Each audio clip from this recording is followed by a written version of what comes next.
Hello there, new Tuvala Tonys and Tiffany's, our beloved seasonal graduates. Welcome to the world of Black Desert and the infinite grind, aka the numbers of sickles you'll be drawing in order to make money and get better gear and progress in this game. Now you must be wondering, what and where can I grind with my measly seasonal gear AP and DP? And the answer is surprisingly quite a lot. And I'm going to show you exactly where today, starting from the left side of the map, Kamasylvia, the land of pretty elves and papu-poos. Now to be as accurate as possible in my simulation as a budding Tuvala Tony or Tiffany, I have decided to outfit myself in full-ish Tuvala gear as you can see here. Pretty much all Tuvala gear save for the weapons as they are not Chilean variants, so that my AP will fall in between the 245 to 256 brackets, which most new adventurers who have just graduated to become a Tuvala Tony or Tiffany will be at, along with a decent DP. I will also be giving a rough explanation of some base game mechanics such as market tags, so experienced players, please feel free to skip ahead. I've also elected to go with a very cheap set of crystals that anybody can swipe off the central market, along with the well-prepared combination of Lightstones with one monster AP and one monster DR artifact set, both of which you can get quite easily. And of course, I have decided to use my beautiful Shashin. Look at these lovely flowy hair. Wow! The reason for choosing McDonald's hash brown is not just because he looks cool AF with his sand snakes, but more because he's a class that I'm not very familiar with, as is the case with most new adventurers who start this game who, like me, would not have a complete understanding of their chosen class either. Now we'll be covering 5 Kamasylvian spots today. Firstly, the land of the mushroom connoisseurs, Police Forest, followed by the elf centaur cosplayers at Tooth Fairy Forest, and then the midgets and overgrown boys at Forest Manshaums, and afterwards BDO Smurfs, albeit the taller versions at Fadus Habitat, and lastly angry mutated trees at Mirumok Ruins.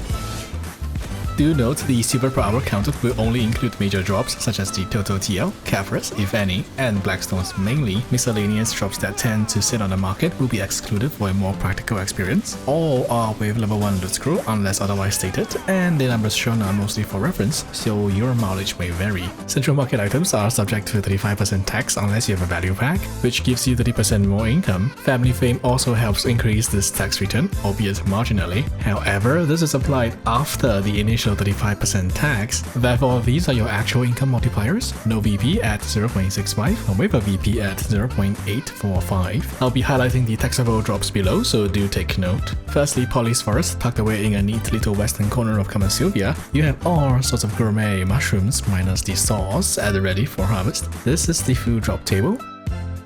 Packs here are mostly one-shot, and there was no way they were able to deal any meaningful damage to us. This spot was very forgiving and was a great place for us to learn more about our chosen class and farm more skill points here. Private zone is available at the time of filming, and silver-wise we are looking at around 12k TL, about 20 Caphras, about 50 Blackstones combined, 7 or so pure forest breaths along with assorted miscellaneous drops such as voodoo dolls, some life spirit stones useful for ancient spirit powder, and some water spirit fragments for Crocodilo's sea gear. This gives us roughly 179.2 million an hour without a VP, and roughly 195.4 million an hour with a VP, just counting the main drops. Moving to the Elf Centaurs at Tooth Fairy Forest, here is our first actual proper-ish spot for our gear range. This is the food drop table.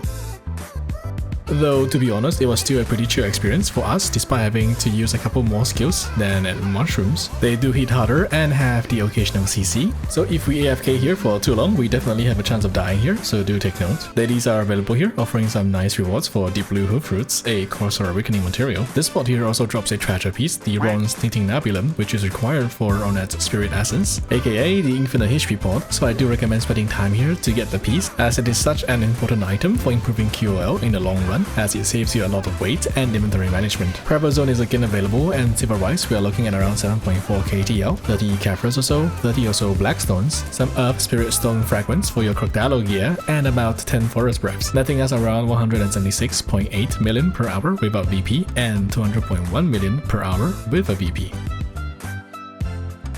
Anyhow, up next we have the midgets and the not-so-midgets at Manshaums Forest. This is the food drop table.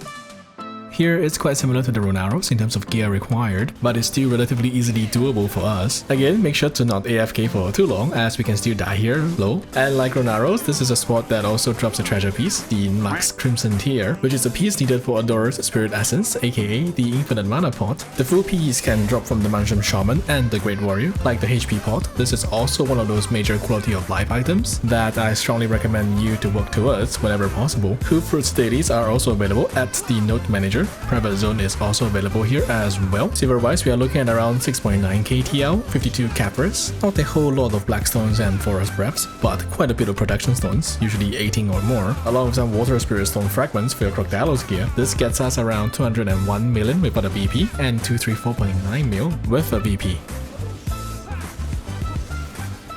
Hopping over to the Tall Smurfs at Fadus Habitat, this spot is somewhat similar to Police Forest in its ease of grind, one shot, and we probably cannot die. A good place for skill points. This is the full drop table. Also do note, during treasure drop events, this spot is one of the alternatives for the Magdalen's Clan as well. The piece mainly coming from the Fadus Warrior. Cool Fruit dailies are available at the Node Manager as well. Private Zone is unavailable however, and Silver-wise we are looking around 10 KTL, 25 Capras, 90 Blackstones, some Earth Spirit Stone fragments, and 10 or so Spirit Stones, giving us about 155.7 million an hour without a VP, and 172.4 million an hour with a VP.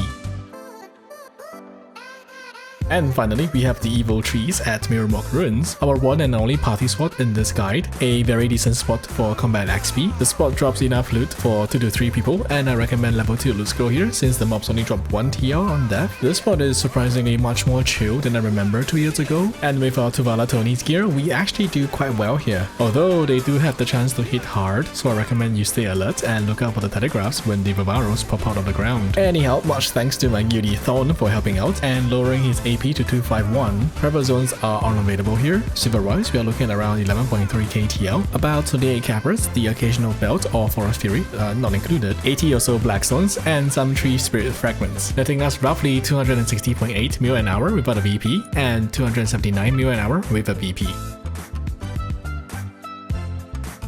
And we're done! Phew. As a rough summary, here are all 5 Tuvala Tony or Tiffany spots. Unsurprisingly, Mirumok Ruins is the most profitable out of the bunch, but this is available to loot scroll, so we'll keep it at the side for now. Forest Manshaums lead, after that Forest Ronaros, followed by Police Forest, and finally the Tall Smurfs at Fadus Habitat. Keep in mind these numbers are a rough reference, as despite the calculations I made, I won't be able to know how much family fame you've got or if you have a value pack. Nevertheless, I hope this serves as a usable reference starting point for all your newbie Tuvala Tonys and Tiffany's who have just graduated from the seasonal server, who are just starting out and looking for spots to grind. Not to worry about the other regions, I will slowly cover them all once I'm available. If you enjoyed this guide, please do consider dropping a like or a sub to become a more experienced Tuvala Tony or Tiffany. With that, take care and goodbye.